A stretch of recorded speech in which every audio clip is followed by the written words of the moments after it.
امام راضی کہتے ہیں کہ سیدہ فاطمہ الزہرا رضی اللہ تعالی عنہ کے دونوں شہزادے حسنین کریمین بیمار ہو گئے تو سیدہ نے منت مانگی کہ بچوں کو شفا ہوگی تو 3 روزے رکھوں گی۔ شفا ہو گئی، روزے بھی رکھ لیے۔ اور جب مولا علی شیر خدا روزہ رکھنے کے لیے بیدار ہوئے، سیدہ فاطمہ الزہرا بیدار ہوئی تو امام حسن اور حسین بھی اٹھ گئے۔ 7-8 سال کی عمر، اماں جی ہم نے بھی رکھنا ہے۔ صبح کھجور اور دودھ سے روزہ رکھ لیا گیا۔ عین افطاری کے وقت مولا علی کہتے ہیں فاقے چل رہے تھے، کہیں سے میں جون لایا تھوڑے سے، سیدہ فاطمہ الزہرا نے پیس کر روٹیاں پکائیں۔ وہ وقت جو بڑا مشکل ہوتا ہے افطار کا، کہتے ہیں اس وقت جب کھانے کے لیے بالکل ہاتھ آگے بڑھنے لگے اور امید تھی کہ ابھی سیدنا بلال اللہ اکبر کہیں گے تو روزہ کھلے گا، لیکن ابھی چند ہی منٹ رہتے تھے کہ دروازے پر ایک فقیر نے صدا دی۔ کہنے لگا سارے مدینے کے دروازے کھٹکھٹا آیا ہوں، قحط ہے، فاقہ ہے، اے رسول اللہ کے خاندان والوں، میں یتیم ہوں، کسی نے بتایا ہے کہ اور کوئی دروازہ کھلے نہ کھلے سیدہ کا دروازہ تیرے لیے ضرور کھلے گا، کیا یتیم کو روٹی ملے گی؟ تو حضرت مولا علی نے بچوں کی طرف دیکھا ہی تھا کہ امام حسن ساری روٹیاں جا کے دروازے پہ دے آئے۔ کھجور اور پانی سے افطار ہو گیا۔ صبح پھر کھجور اور دودھ سے روزہ رکھا۔ امام راضی کہتے ہیں عین وہ وقت جب افطار کا ٹائم آیا تو پھر دروازے پہ کسی نے صدا دی، کہا اے رسول اللہ کے خاندان والوں میں مسکین ہوں، رات سے روٹی کھائی ہے، نہ صبح کھا سکا نہ دوپہر، کسی نے بتایا ہے کہ اس دروازے سے خالی کوئی نہیں جاتا۔ امام حسن نے پھر سارا لنگر اٹھایا اور پھر جا کے دے دیا۔ تیسرا دن پھر ہوا۔ مجھے یوں لگتا ہے جب افطار کا ٹائم آیا ہوگا نا تو یہ خود ہی سارے دروازے پہ دیکھتے ہوں گے، یہ کوئی آیا نہیں لینے والا ابھی تک، لگتا ہے کہ نظریں دروازے پہ تھیں۔ عین افطار کے وقت 3 روٹیاں جب جوں کی پک کے آئی، ایک بھکاری نے صدا دی، کہنے لگا میں قیدی ہوں، آج ہی قید سے رہائی ملی ہے، پہلے دن کسی کے دروازے پہ صدا ملی ہے، دی ہے روٹی ملے گی؟ امام حسن وہ کھانا دے کے واپس لوٹے، کھجور اور پانی سے افطار ہوا، اور جیسے ہی مسجد نبوی میں تینوں باپ بیٹا نماز پڑھنے گئے تو مولا علی کہتے مجھے بتانا نہیں پڑا، رسول کریم نے میری طرف دیکھ کے فرمایا علی تیرا، فاطمہ کا، حسن اور حسین کا 3 دن والا عمل خدا کو بھی بڑا پسند آیا ہے اور محمد مصطفیٰ کو بھی بڑا پسند آیا، وہ بڑا پسندیدہ عمل۔ میں کہتا ہوں کہ حضرت فاطمہ نے نا ان کی تربیت پہلے ہی کر دی تھی، 3 دن بغیر افطار کے روزہ رکھنے کی، وہ ٹریننگ گھر سے ہو چکی تھی۔ اب میدان کربلا میں 3 دن بھوکا پیاسا رہنا ان کے لیے مشکل نہیں تھا، وہ تو ان بچوں کے لیے مشکل ہوتا ہے جو کھانا دیر سے پکنے سے برتن توڑنے شروع کر دیتے ہیں۔ وہ بچے بلیک میل ہوتے ہیں جن کو ایک وقت ان کے پسند کا کھانا نہ ملے تو وہ گھر میں جو ہے وہ ادھم شروع کر دیتے ہیں، جن کی ماں نے عادت ڈالی ہو کہ بیٹا 3 دن بھوکے پیاسا رہنا ہوا تو رہ لینا، لیکن کسی بھی باطل کے ساتھ کمپرومائز نہ کرنا، ان کے لیے اتنا مشکل نہیں تھا۔ ان کی تربیت ہوئی، ان کی ٹریننگ ہوئی، پھر اللہ نے ان کی سیرت میں رنگ بھرے، ان کے کردار میں حسن آیا، وقار آیا۔ حضرت امیر معاویہ رضی اللہ تعالیٰ عنہ نے ایک شخص کو بھیجا مدینہ منورہ شام سے، تو اس نے کہا میں نے امام حسین سے ملنا ہے، تعارف کیا ہے؟ جناب امیر معاویہ فرمانے لگے مسجد نبوی میں جانا جس کے گرد لوگ سب سے زیادہ ادب سے بیٹھے ہوں اور جس کی باتیں سب سے زیادہ میٹھی ہوں اور جس کی نظریں سب سے زیادہ جھکی ہوں اور جس کے چہرے پر تمہیں سب سے زیادہ وقار نظر آئے وہی علی کے بیٹے حسین ہوں گے۔ جو سب سے زیادہ تمہیں وہاں ماحول کے اندر جو شخص نظر آئے پوچھنے کی ضرورت نہیں پڑے گی۔ تو شخص کہتا میں مدینے آیا تو میں نے واقعی ایک شخص کو دیکھا، شہد کے گرد مکھیوں کا اتنا ہجوم نہیں ہوتا جتنا امام حسین کے گرد رسول اللہ کے غلاموں کا ہجوم تھا، لیکن نظریں جھکی ہوئی، باتیں میٹھی، لہجہ گداز، لفظوں میں رانائی، اور لوگ کئی باتیں پوچھتے تو علی کے صاحبزادے ایک آدھ جملہ بولتے تو لگتا یہ کہ وہ جملہ سیدھا دل میں اترتا چلا جاتا ہے۔ امام علی مقام کے کردار میں نا کچھ باتیں بڑی زیادہ تھیں، بہت زیادہ تھیں، بڑا حسن تھا۔ ایک بات تو یہ تھی امام حسین رضی اللہ تعالیٰ عنہ کا علم و فضل بڑا کمال کا تھا۔ ایک دفعہ صحابہ میں مسئلہ بن گیا کہ بچہ پیدا ہوتا ہے تو اس کا وظیفہ کیسے لگانا ہے، امام حسین کا علم و فضل بتا رہا ہوں، علم و فضل، تو بات بڑی پیچیدہ ہو گئی۔ حضرت عبداللہ ابن زبیر کے پاس لوگ آئے، کہنے لگے کہ آپ بڑے صاحب علم و فضل ہیں، آپ نے حضور علیہ الصلوۃ والسلام کے ساتھ وقت گزارا ہے، تو مسئلے کو حل کریں کہ بچہ پیدا ہونے کے بعد حکومت اگر وظیفہ لگائے گی تو کب لگائے گی؟ جب بحث طول پکڑ گئی، مسئلہ حل نہیں ہوتا تھا، تو حضرت عبداللہ ابن زبیر کہنے لگے ہم سے نہیں حل ہوگا، ایک بندہ ہے جس کے سینے میں رسول اللہ صلی اللہ تعالی علیہ وسلم کے نور نبوت کا فیضان ہے، وہ یہ مسئلہ حل کریں گے۔ تو کہا وہ کون سے؟ آپ فرمانے لگے جب ہم سے مسائل حل نہیں ہوتے تو ہم ان کے علم سے فائدہ اٹھاتے ہیں۔ کہا کون ہے؟ کہا جناب امام حسین۔ تو لوگ حضرت امام حسین کے پاس گئے کہ حضرت یہ ایک مسئلہ الجھ گیا ہے کہ بچہ پیدا ہو تو وظیفہ کب لگانا ہے؟ فرمایا الجھنے والی بات ہی کوئی نہیں، پیدا ہونے کے بعد جب وہ پہلی دفعہ آواز نکالے تو اس کا وظیفہ لگا دو۔ اس کا مطلب یہ ہے کہ وہ دنیا میں آ گیا ہے، اس نے اپنے آنے کا اظہار کر دیا ہے، اعلان کر دیا ہے، اب اس کا وظیفہ لگا دو۔ تو اس پر پھر صحابہ کا اتفاق ہو گیا۔ امام حسین کے علم سے، فضل سے لوگ فیض اٹھاتے تھے۔ پھر اس کے ساتھ ساتھ امام حسین کا ذوق عبادت بڑا شاندار تھا، بڑا زبردست ذوق۔ علامہ جوزی نے لکھا ہے وکان الحسین رضی اللہ تعالی عنہ فاضلا کثیر الصوم والصلاۃ والحج والصدقۃ وافعال الخیر جميعا۔ آپ فرماتے ہیں کہ امام حسین زیادہ نمازیں پڑھنے والے تھے، کثرت سے سجدے کرنے والے، کثرت سے روزے رکھنے والے، زیادہ حج کرنے والے، اور امام حسین صدقہ دینے والے اور نیکی کے کاموں میں شدت کرنے والے تھے۔ امام حسین کا جو ذوق عبادت تھا وہ اتنا شاندار تھا کہ آپ فرض نماز کے علاوہ روزانہ 100 رکعت نماز نفل ادا فرمایا کرتے۔ اور امام حسین فرماتے زندگی میں کبھی ایسا نہیں ہوا کہ 3 دن گزر گئے اور حسین کا قرآن پاک ختم نہ ہوا۔ 25 حج کیے امام حسین نے مدینہ منورہ سے مکہ مکرمہ پیدل جا کے، 25 حج۔ اب تو نسبت والے لوگوں کو عبادت کی ضرورت نہیں نا، اللہ ماشاءاللہ کہتے ہیں نسبت بڑی ہے۔ بھئی جن کی نسبت اتنی خاص تھی کہ حضور نے فرمایا یہ فاطمہ کے نہیں میرے بیٹے ہیں، ان کا تو حال یہ ہے کہ فرض کے علاوہ 100 نفل، 3 دن سے پہلے ختم قرآن پاک، 25 حج فرمائے، تو کس نسبت کی بات کرتا ہے؟ یہ نسبتیں تو ہیں جو انسان کو عبادت کے قریب کرتی ہیں۔ لوگوں نے معیار ہی بدل دیا ہے۔ حضرت سیدنا امام حسین کی شہادت کے بعد حضرت عبداللہ ابن زبیر رضی اللہ تعالیٰ عنہ نے قاتلان حسین سے خطاب کیا اور فرمانے لگے اللہ کی قسم تم نے اس شخص کو شہید کیا ہے جو راتوں کو لمبے لمبے قیام کرتا تھا، اور تم نے اس شخص کو شہید کیا ہے جس سے میں دن میں جب بھی ملتا تھا تو وہ روزے سے ہوتا تھا۔ تم نے اس شخص کو شہید کیا جو قائم اللیل تھا، صائم الدہر تھا، اس شخص کو تم نے شہید کیا۔ آپ کو پتہ ہے کہ میدان کربلا میں جب 9 محرم کو ابن سعد نے امام حسین سے کہا کہ جنگ کرو اگر یزید کی بیعت نہیں کرنی، تو امام حسین نے فرمایا 1 رات کی مہلت دے دو، 1 رات کی مہلت دے دو۔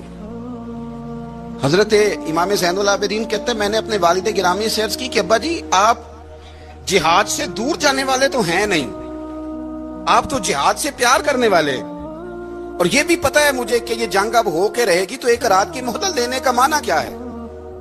بھئی کل بھی لڑنا ہے اور رات بھی لڑنا ہے، تو ابا جی 1 رات کی مہلت۔ تو سیدنا امام حسین رضی اللہ تعالیٰ عنہ فرمانے لگے بیٹا رات کی مہلت اس لیے لی ہے کہ میں آج رات کھل کے اپنے رب کی عبادت کر لوں، میں استغفار کر لوں، میں لمبے سجدے کروں۔ اور کہا زین العابدین تو جانتا ہے نا کہ مجھے نماز سے، تلاوت سے، دعا سے اور استغفار سے بڑا پیار ہے۔ نماز سے مجھے پیار ہے، دعا سے مجھے پیار ہے، استغفار سے مجھے پیار ہے۔ فرمایا بیٹا میں نے اس لیے نہیں کہ میں چاہتا ہوں 1 رات اور دنیا میں رہوں۔ تو امام زین العابدین فرماتے ہیں امام علی مقام نے سجدے پہلے بھی بڑے کیے، پر 9-10 کی درمیانی رات جو ان کے سجدے تھے وہ میں نے کبھی نہیں دیکھے۔ فرماتے ہیں تیمم کے ساتھ وہ رات کی جو عبادتوں کا رنگ تھا وہ میں نے کبھی نہیں دیکھا۔ امام علی مقام کا عبادت کا ذوق تھا، شوق تھا، لذت تھی۔ آپ یقین کریں ایسے ایسے عجیب بہانے ہم لوگوں کہتے ہیں میرا نماز میں دل نہیں لگتا، تو میں کہتا ہوں تیرا گپ شپ میں کس طرح لگتا ہے، تیرا موبائل پہ کیسے لگتا ہے بھائی؟ یہ تو بھائی ذوق کی بات ہے۔ امام حسین کہتے ہیں مجھے قرآن پاک سے پیار ہے، مجھے تلاوت سے پیار ہے، مجھے دعا سے پیار ہے، مجھے استغفار سے پیار۔ بھائی جس کو جس چیز سے پیار ہوگا دل لگ جائے گا۔ ہم نے کبھی پیار کیا ہی نہیں اس سے، جن چیزوں سے پیار ہے وہاں دل لگ جاتا ہے۔ یہ ایک بہانہ ہے، ورنہ کثرت سے عبادت کرنا، ذوق پیدا کرنا، یہ تو اہل اللہ کا طریقہ ہے۔ والذین یبیتون لربہم سجدا وقیاما، رب کے بندوں کی علامت یہ ہے کہ وہ راتیں سجدے اور قیام میں گزار دیتے ہیں۔ تو امام حسین کی سیرت کا کمال ہے کہ ذوق عبادت رکھتے تھے۔ دوسری بات جو امام علی مقام کی سیرت میں بڑی شاندار ہے وہ یہ ہے کہ سخی بڑے تھے۔ ایک قول سنانا ہے آپ کو امام حسین کا، اور خواہش میری یہ ہے کہ میرے حاضرین اور ناظرین اس قول کو رٹا لگا کے یاد کریں۔ اس قول کو انشاءاللہ. یہ قول جو امام حسین کا ہے نا جی، یہ جس دن مجھے ملا تھا نا تو میں نے بھی رٹا لگا کے یاد کیا تھا، اور میرے پاس جتنی ڈائریاں ہیں شاید میں نے سب میں لکھا ہے. امام علی مقام رضی اللہ تعالیٰ عنہ فرماتے تھے اللہ کی رضا کے لیے کسی شخص کی ایک حاجت پوری کر دینا 1 مہینہ مسجد میں اعتکاف کرنے سے زیادہ درجہ رکھتا ہے. ایک بندے کی ایک حاجت پوری کر دینا 1 مہینہ پورا مسجد میں اعتکاف کرنے سے زیادہ درجہ رکھتا ہے. خدا کے بندے تو ہیں ہزاروں اور بنوں میں پھرتے ہیں مارے مارے، میں اس کا بندہ بنوں گا جس کو خدا کے بندوں سے پیار ہوگا. کسی بندے کی ایک حاجت پوری کرنا 1 مہینہ اعتکاف میں بیٹھنے سے زیادہ افضل ہے. اسی لیے تو میرے حبیب کریم علیہ السلام نے فرمایا تو رب کے بندوں کی حاجتیں پوری کرنے میں لگ جا، رب تیری حاجتیں پوری فرما دے گا. تو امام علی مقام فرماتے تھے ایک حاجت کسی کی پوری کرو. حضرت جناب سیدہ زینب بنت ابی رافع کہتی ہیں کہ سیدہ فاطمہ الزہرا نا ایک دن اپنے دونوں شہزادوں کو لے کے، جب حضور کی طبیعت مبارک بظاہر علیل تھی جس میں حضور کا وصال ہوا، دونوں شہزادے لے کے سیدہ فاطمہ نبی کریم کی بارگاہ میں گئی. کہنے لگی یا رسول اللہ میرے بچوں کو کچھ دیجئے. سیدہ پاک تو حضور اٹھ کے بیٹھ گئے، اس کندھے سے امام حسن کو لگایا اور اس سے امام حسین کو لگایا اور فرمایا فاطمہ یہ جو میرا حسن ہے نا اس کو میں اپنی ہیبت اور سرداری دیتا ہوں، اور فرمایا یہ جو میرا حسین ہے نا حسین کو میں اپنی جرت اور سخاوت دیتا ہوں. میرا حسین جرت مند ہوگا اور سخی ہوگا.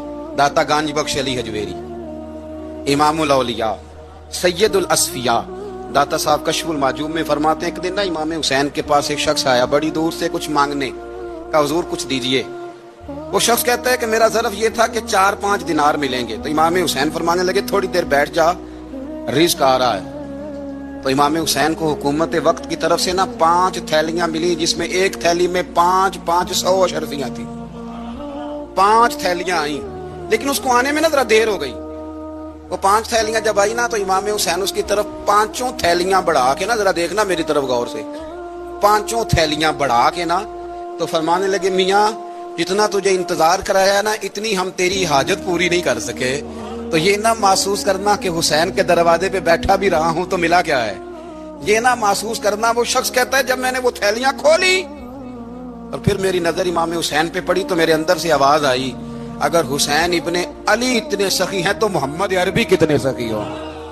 اگر یہ معیار ان کا ہے، ان کا یہ معیار ہے، اور خود بھیک دیں خود ہی کہیں منگتے کا بھلا ہو. خود کہنے لگے جتنا انتظار کرایا اتنی تیری مدد کر سکے. یہ سخاوت کا معیار تھا، یہ طریقہ تھا. ایک دفعہ سیدنا امام حسین رضی اللہ تعالیٰ عنہ کے گھر کے اندر نا 5000 دینار آئے. مسجد میں تھے، آپ کو 5000 دینار ملے تو امام زین العابدین کہتے ہیں کہ مسجد سے لے کر گھر آنے تک امام حسین نے 5000 اللہ کے رستے میں خیرات کر دی. فرماتے میں نے کہا ابا جی 5 دینار کی گھر میں ضرورت تھی، مالاں والے سخی نہیں ہوندے تے سخیاں کول مال نہیں ہوندا. ایتھے اوتھے دوویں جہان نہیں، سخی کنگال نہیں ہوندا. کہا ابا جی 5 دینار کی گھر میں ضرورت تھی. تو کہتے ہیں مجھے فرمانے لگے بیٹا یہ جن کو میں نے دیا ہے نا یہ گھر کے لیے ہی دیا ہے، یہ گھر کے لیے ہی دیا ہے. جن کو دیا ہے تمہارا کیا خیال ہے یہ باہر خرچ ہوا ہے؟ یہ گھر کے لیے ہی ہے. اس لیے کہ جب انسان دوسروں پر شفقت کرتا ہے تو اللہ اس کے گھر پہ رحمت فرماتا ہے. امام حسین کے مزاج میں پہلی بات میں نے ذوق عبادت کی عرض کی. دوسری بات عرض کر رہا ہوں کہ صحابہ حضرت اسامہ بن زید بڑے پیارے ہیں میرے نبی کریم کے، بڑے پیارے. حضرت اسامہ بن زید کے بارے میں سیدہ عائشہ صدیقہ فرماتی ہیں ان کے ناک سے اگر ریٹھ نکلتی تھی تو اللہ کے رسول اپنے دستے مبارک سے صاف کر دیتے تھے.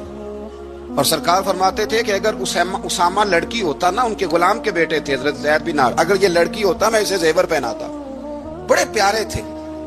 لیکن جب ان کا آخری وقت آیا نا تو 60,000 دینار کا قرضہ تھا. رشتہ داروں سے کہا، دوستوں سے کہا، یاروں سے کہا، پر قرض ادا نہیں ہو رہا تھا. حضرت اسامہ بن زید کہتے ہیں بڑا پریشان تھا.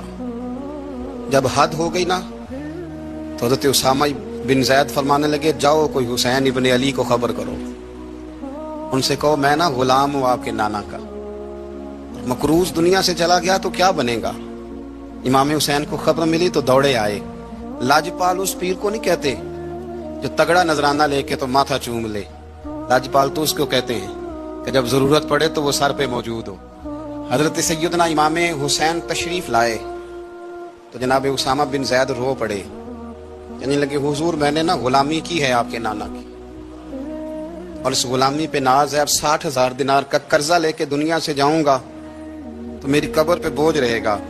امام حسین خادم کو بھی کہہ سکتے تھے جاؤ گھر پیسے پڑے ہیں لے آؤ، امام حسین خود گئے، چادر روڑ کے تو اس کی اوٹ میں بکل میں 60,000 دینار چھپا کے لائے، اور جناب اسامہ بن زید کے سامنے رکھ کے کہنے لگے اسامہ یار پیسے رات کو ہی آئے تھے، میں سوچ رہا تھا مجھے تو ضرورت نہیں، اللہ نے کس کا نصیب میرے گھر میں بھیج دیا، مجھے تو حاجت ہی نہیں تھی، اب پتہ چلا پیسے تیرے تھے، اللہ نے حسین کی ڈیوٹی لگائی ہے کہ جا کے دے آ۔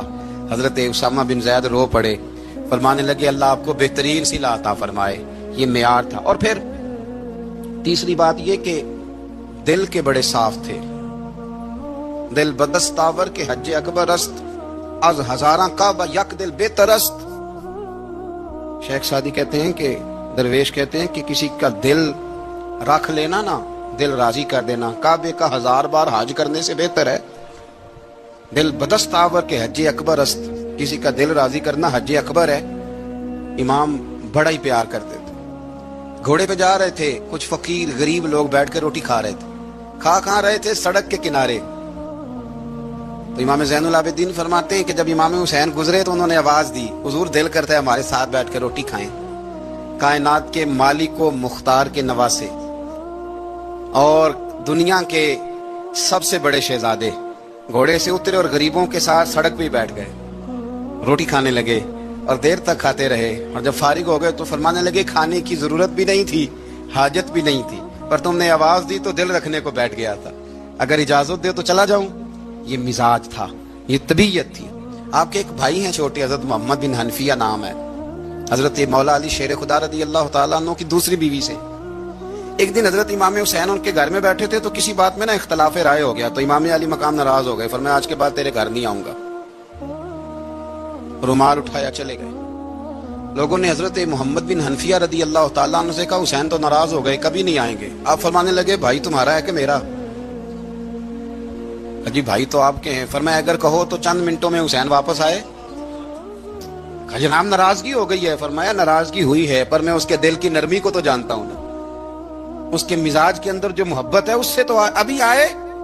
کہا جناب وہ کیسے؟ فرمانے لگے دیکھنا ذرا۔ تو امام حسین نے خط لکھا، حضرت محمد بن حنفیہ نے رکا لکھا، کہنے لگے حسین میرے باپ کا نام بھی علی ہے اور آپ کے باپ کا نام بھی علی ہے، پر ایک فضیلت ایسی ہے جس میں میں آپ کا مقابلہ نہیں کر سکتا، وہ یہ ہے کہ آپ سیدہ فاطمہ الزہرا کے لال ہیں، اب محمد مصطفیٰ علیہ السلام کے نواسے ہیں۔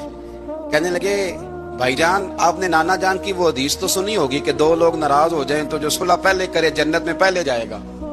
فرمانے لگے دل میرا کر رہا تھا کہ پہلے صلح کر لوں، لیکن پھر بڑے بھائی کو پشت کروں گا جنت میں جاتے ہوئے، یہ بھی تو بے ادبی ہے نا۔ اب خط میں نے لکھ دیا ہے، آپ کا جو ارادہ ہو۔ امام حسین نے خط پڑھا تو آنکھوں میں آنسو آ گئے، پھر سے رومال اٹھایا۔ بچے پوچھنے لگے کہاں جا رہے ہیں؟ کہا آپ بھائی کے گھر جا رہا ہوں۔ کہا آپ تو ناراض تھے؟ فرمایا تھا ناراض پر ہے تو میرا بھائی نا، ہو گئی بات ختم۔ بڑی دل میں نرمی، طبیعت میں سوز، لہجے میں گداز، لیکن اس کے ساتھ ساتھ امام حسین رضی اللہ تعالیٰ عنہ کا جذبہ جہاد، امام حسین کی استقامت۔ آج لوگ ادھر ہوتے ہیں جس طرف ہوا کا رخ ہوتا ہے، آج لوگوں کی سوچوں کا زاویہ یہ ہے کہ جدھر رش زیادہ ہوگا ہم بھی ادھر جائیں گے۔ ہم یہ نہیں دیکھتے حق کس طرف ہے، ہم یہ دیکھتے ہیں رش کس طرف ہے۔ امام حسین رضی اللہ تعالیٰ عنہ نے رش نہیں دیکھا، حق دیکھا۔ امام حسین رضی اللہ تعالیٰ عنہ استقامت کے وہ پہاڑ ہیں، معمولی آدمی نہیں تھے۔ فرزق شاعر کہتا ہے کہ میں نے امام حسین سے کہا تھا، میں نے کہا لوگوں کی تلواریں یزید کے ساتھ ہیں پر دل آپ کے ساتھ ہیں، دل آپ کے ساتھ ہیں۔ امام حسین رضی اللہ تعالیٰ عنہ نے زمانے کے حالات نہیں دیکھے، حق اور سچ دیکھا۔ جتنی چیزیں انسان کو کمزور کر سکتی ہیں وہ ساری امام حسین پہ طاری کی گئیں، جتنی چیزیں۔ وطن چھوڑنا کتنا کو مشکل ہوتا ہے، انشاءاللہ پردیسی کوئی بھی نہ تھی وے تے ککھ جنہ تو پارے۔ حضرت سلطان باؤ فرماتے ہیں بچو پردیسی ہونا کوئی آسان ہے؟ جس آدمی کا کسی چھوٹے سے گاؤں میں بھی مکان ہو چھوڑنا پڑ جائے تو روٹا ہے، تو مجھے بتاؤ جس نے اپنا سارا بچپن مدینے میں گزارا ہو۔ آج جو ایک ہفتہ مدینے رہ کے آتے ہیں ان سے واپس نکلنا مشکل ہوتا ہے، لیکن امام حسین حق کا رستہ تھا،